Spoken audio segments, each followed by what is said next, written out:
EX Troopers is a third-person shooter that is a spin-off of the often overlooked Capcom series Lost Planet. It sees you taking up the role of Bren Turner as he and his instructor travel to a distant planet, but upon arrival they are ambushed and are forced to defend themselves, which springs the adventure into motion and sees you traveling across the strange environment of the planet named Eden 3. You're equipped with many ways in which to do this, from dashing mechanics to grappling, ziplines and jetpacks that make surviving the harsh environment all the more manageable. And much like Lost Planet, you possess a primary and secondary weapon as well, but it also takes some minor inspiration from Devil May Cry and allows you to juggle your opponents in the air with these firearms as well. Mixing together all of the tools at your disposal during combat is the real highlight of the experience. And to complement all of this, a pretty robust leveling up system is in place as well. Each time you down an enemy or complete an objective, you'll receive experience points that can then be spent on gaining various improvements, such as increased melee damage, higher amounts of health and prolonged use of your jetpack. On top of this, the same attention to leveling up is also lent to armor and weapons as well, by collecting various materials scattered around each environment or securing them from vendors. It's possible to upgrade your equipment and ultimately become an unstoppable force. Although the language barrier can be a bit tricky at first, it soon becomes easier for non-Japanese speakers to make their way through the adventure, and in my eyes it is well worth playing it for yourself. The long-running Initial D series has always been one of my go-to racing games. Extreme Stage is largely based upon the arcade release, but brings with it several tweaks and improvements that make it the best way to experience it. Now, the game all centers around street racing and the culture that surrounds it. It allows the player to participate in a variety of modes that all offer unique takes on the concept, with the main one being Legend of the Streets. It's essentially a story mode that sees you taking part in several street races across Japan and interacting with a wide range of interesting characters. At the beginning you start out with a basic vehicle, but will soon be unlocking a wide range of upgrades and accessories to tailor your car. Now, one of the most important aspects of any racing game is the gameplay, and Initial D Extreme Stage does not disappoint. But don't go into it expecting a hyper-realistic take on the sport, as it presents a much more accessible form of racing that is all based around drifting instead of precisely hitting each corner. The handling of each car can be a bit weird at first, but once you've spent some time with it, you'll be roaring through the Japanese countryside and hitting corners in style. This one is a must. If you've never got round to playing one, Extreme Stage provides a good jumping on point for newcomers as well. Super Robot Wars is a turn-based tactical role-playing game. It sees you taking command of various larger-than-life machines as you battle it out across a variety of locales. Now, each encounter is presented on a grid-based system, which allows the player to move around the field depending on the attributes associated with their machine. A ton are included as well, that all bring their own unique abilities to the fight. One aspect of combat that makes a return from previous entries is the twin battle system, that grants the player the ability to essentially combine two separate units that brings with it a whole range of benefits. From increased health to hits that grant more damage, it's a neat little system that can provide a means in which to save your ass when things are getting tight. But it's not the only mechanic that makes an appearance. There are several skills which can be unlocked and equipped throughout the duration of the campaign. Each pilot has several slots that can eventually be filled with these abilities that range from devastating finishing moves to more defensive maneuvers that can at times mean the difference between victory or defeat. But the most notable aspect of Super Robot Wars have to be the visuals. On the field it's a pretty simple affair, but as soon as you attack, each engagement fills the screen with incredibly detailed sprites and animations that bring a real weight to the on-screen action. If you're at all fond of tactical RPGs, Super Robot Wars is truly worth giving a go. Based on the manga of the same name, the fighting is a third-person boxer that closely follows the events of the story and allows the player to experience it in a new way. You take up the fight as Zippo and make your way through a surprisingly deep campaign mode that sees you taking on a huge range of fighters and building your abilities along the way. As you would expect, each fighter is unique, with them all having their own distinct styles and ways of dealing with everything you throw at them, which all comes together in some truly explosive matches. Once out in the ring, combos combos play a huge role in maintaining your momentum in each fight. For each hit you land, you'll gain progression to unlocking your finisher that, when executed at the right time, will see your opponent hit the mat in seconds. Now, one of the main aspects that really impressed me whilst playing with the visuals. The cel-shaded aesthetic really helps the on-screen action feel like a true extension of the manga, and is bound to satisfy fans of the source material. By no means is it the most intricate or accurate take on boxing, but the fighting still provides one of the most engaging and rewarding takes on the sport to date. So if you're on the lookout for something fun and unique to pass the time with, or are fond of the manga and want to give it a go, the fighting will not disappoint.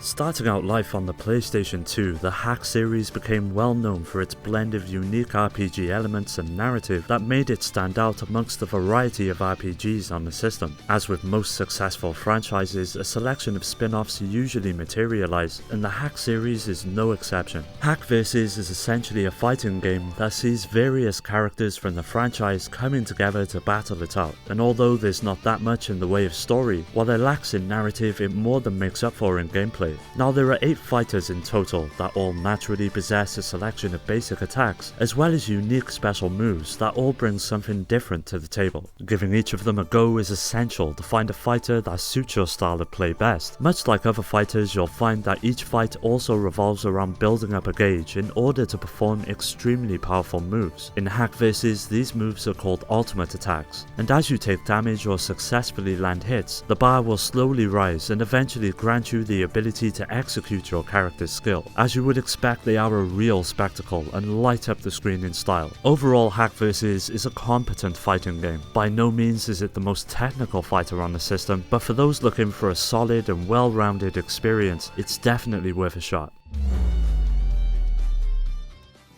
The PlayStation 3 is no stranger to quality fighting games, but one that often gets overlooked due to it never leaving Japan is Phantom Breaker Extra. It serves as an enhanced version of the original, and includes several tweaks, improvements and extra content that make it the definitive version of the game. The story sees a mysterious entity known as Phantom appearing in Tokyo and offering to grant the wish of chosen ones who participate in a fighting tournament. There are 18 in total, and as you would expect, they all take on their own style, so taking your time and experimenting with each is a good idea to figure out which one is for you, as they all largely differ from one another, but what makes them stand out are their unique special skills. Stringing them together and performing combos is the surefire way of securing victory, and soon becomes the best part of the game. Naturally, as you deal damage, you contribute to a gauge that then allows you to perform a finisher. These abilities fill the screen and adorn it with wonderfully detailed sprites that add a real charm to the game. Once you're done with the story, several modes are included as well, from your standard arcade to training and versus that add a nice touch of longevity to the experience. So if you've exhausted the usual suspects on the system and are looking for a new fighting game to get into, Phantom Breaker Extra is a great option.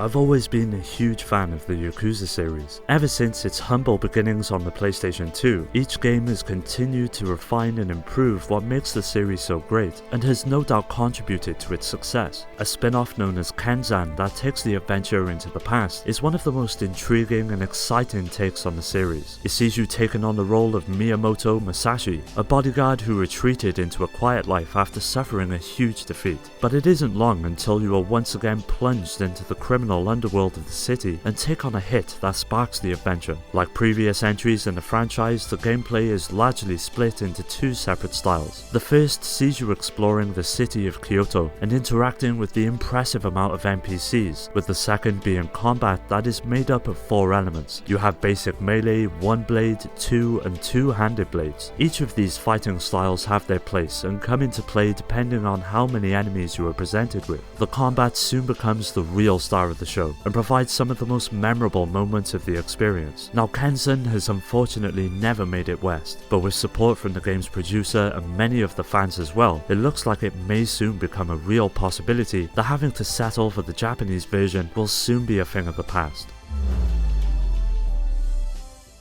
Wangan Midnight is based on the manga series of the same name and is developed by Genki, the developers responsible for the Tokyo Extreme Racer series, and shares much in common with those titles. Like most racing games, several modes make the cut, with the most prominent being the story mode. It follows the events of the manga and sees you taking the main character through a series of challenges set across the Shuto Expressway. Obviously, it's quite hard to appreciate it as it's all presented in Japanese, but thankfully it's not the only mode that makes the cut. You have time attack, free run, maximum speed and survival to make up for it. Now matching the sheer variety of game modes are the cars that can be used on the road. All of them are officially licensed models from the likes of Nissan, Toyota and Mitsubishi that are all beholden to something known as the card system. These cards are essentially used to tune each vehicle, from the body, engine types and even appearance, that makes unlocking all 128 of them essential to see everything that the game has to offer. And it won't be easy, as an extreme amount of challenge is present in Wangan Midnight that is sure to test even the most proficient of racing players. Of special note are the visuals, with it being one of the select PlayStation 3 games to run natively at 1080p, and it really shows, making it one of the better looking games on the system. If you're a serious fan of racing, you should not pass this one up.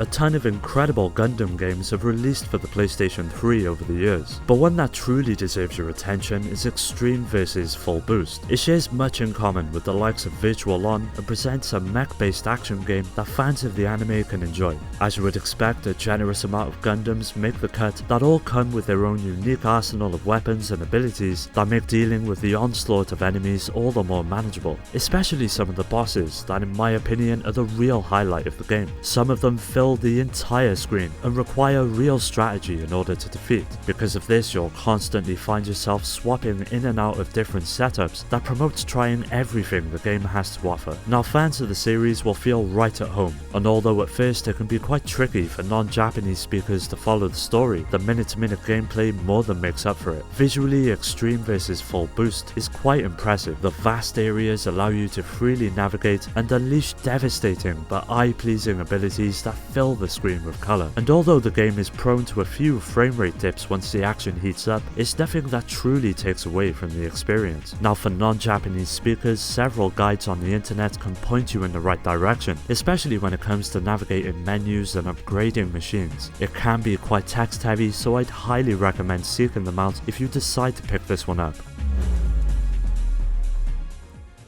Macross 30 is loosely based on the Macross anime and sees players jumping into a huge array of machines that all have the ability to transform into several states, those being fighter jets and incredibly powerful land-based robots that grant you a whole range of abilities in which to take on the mission-based adventure. As you would expect, each machine can be fully customized with a whole host of weapon loadouts that allow you to cater each to your specific style of play, may that be up close and personal or attacking from a distance. There's a generous amount of options that facilitate each way in which to approach each mission. On top of this, several character-specific abilities are included that manage to help out during the more intense situations you'll find yourself encountering. Once out on the field, the controls are tight and responsive, allowing you to engage each enemy with confidence. And visually, the game is absolutely stunning. It really shows what the PlayStation 3 was capable of when in the hands of the right developers. Each machine is intricately detailed, as well as the vast landscapes they occupy. If this one passed you by, now would be the perfect time to jump in and give it a go for yourself. Well, that does it for today's video. Don't forget to hit subscribe and follow me on all of the socials to stay up to date on future videos and to also take part in several giveaways. You can also join our growing community on Discord and meet many like-minded gamers to continue the conversation with. If you're interested in doing so, you'll find all of these links in the description.